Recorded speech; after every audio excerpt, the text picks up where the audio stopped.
Hello everyone, welcome to Humanities Hub class.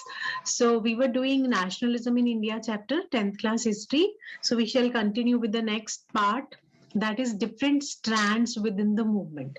Last class में हमने करा था कि नागपुर 1920 सेशन में ये डिसाइड हो गया था कि हम नॉन कोऑपरेशन मूवमेंट लॉन्च करेंगे और उसका प्रोग्राम क्या होगा. So first you should know that when did this movement begin. The non cooperation खिलाफत मूवमेंट बिगैन इन जनवरी 1921. और एक बोर्ड एग्जाम में क्वेश्चन बहुत बार आता है कि different sections of the society participated in the movement but they were having their own specific aspirations. जैसे यहाँ लिखा है, various social groups participated in the movement each with its own specific aspiration. All of them responded to call of Swaraj but the term meant different things to different people. ऐसे भी आता है question कि Swaraj meant different things to different people. That means कि सब लोग स्वराज को self rule नहीं समझ रहे, सबकी लाइफ में अपनी प्रॉब्लम्स हैं, वो उनके सोल्यूशन के लिए इन मूवमेंट्स में पार्टिसिपेट कर रहे हैं, different sections. So we shall start with first part कि सबसे पहले मूवमेंट नॉन कोऑपरेशन मूवमेंट कहाँ शुरू हुआ और कौन सा सेक्शन था जिसने पार्टिसिपेट करा. सो इधर मूवमेंट इन टाउन्स में 3 क्वेश्चंस हैं आपके जो 3 मार्कर हैं जनरली, अगर हम उनको देखें ध्यान से. तो फर्स्ट है the movement in towns. The movement started in with middle class participation.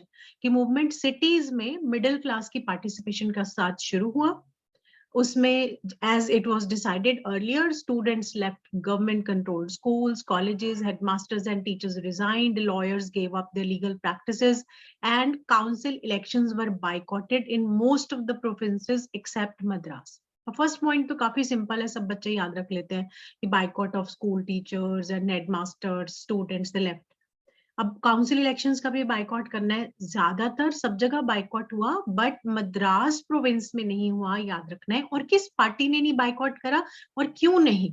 Why not? Justice party. It was a party of non Brahmins. तो अब जनरली जो पॉलिटिक्स है उस वो उतनी एक्सेसिबल नहीं थी नॉन ब्राह्मण्स के लिए. तो उनको लगा कि ये एक चांस है कि अगर, क्योंकि बाकी सब लोग बाइकआउट कर रहे हैं और अगर हम इलेक्शन कंटेस्ट करते हैं तो शायद हमें एक वे ऑफ गेनिंग पावर होगा कि हमारे हाथ में थोड़ी कुछ पावर आ जाएगी. इस वजह से जस्टिस पार्टी ऑफ मद्रास ने बाइकआउट नहीं करा. तो इट्स अ 3 मार्कर क्वेश्चन कि how did middle class participate, ये पूरा पैराग्राफ. देन जब नॉन कोऑपरेशन मूवमेंट चल रहा है और उसमें आप बाइकआउट कर रहे हैं ब्रिटिश मेड गुड्स का, सारी जो भी ट्रेड हो रहा है, तो ऑब्वियसली वो इम्पैक्ट होगा. तो again question, this sentence can be a question. The effects of non cooperation on economic front पर मोर ड्रामेटिक. इकोनॉमिक फ्रंट पर क्या इम्पैक्ट हुआ? Foreign goods were boycotted, liquor shops picketed, foreign clothes burned in huge bonfire, import of foreign cloth half between 1921 and 1922. ये वो time period है जिसमें non cooperation movement चल रहा था. तो फॉरेन जो कपड़ा है जो आप इंपोर्ट कर रहे थे, वो नेचुरली जब आप उसको बाइकआउट कर रहे हैं, नहीं पहन रहे, और भी जो फॉरेन गुड्स है उनको आप बाइकआउट कर रहे हो, तो जो इंपोर्ट है फॉरेन क्लोथ का वो आधा हो गया और उसकी वैल्यू दी हुई है 102 करोड़ टू 57 करोड़. तो लॉस हुआ. दूसरा, जो मर्चेंट्स थे, Indian merchants and traders, they refuse to trade in foreign goods और फाइनेंस फॉरेन ट्रेड. तो जैसे बाइकआउट हुआ, लोगों ने इंपोर्टेड कपड़ों का, बाकी चीजों का बाइकआउट करना शुरू करा, तो उसका फायदा इंडियन टेक्सटाइल मिल्स और हैंडलूम्स को हुआ. राइट? अब इसी का एक लास्ट पार्ट ये है कि if everything was going so well, तो why did this movement gradually slow down? क्यों फिर वो धीरे धीरे मूवमेंट स्लो हो गया? उसके 2 रीजंस है.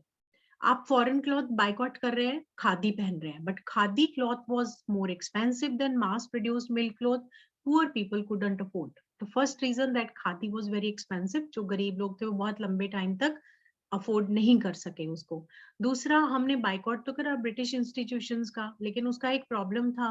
For the movement to be successful, alternative Indian institutions had to be set up so that they could be used in place of British one.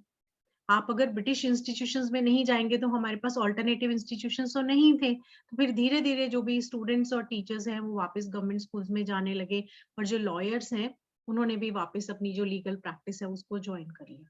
Right? So this was all about this part. Now we shall continue with the rebellion in the countryside in the next video.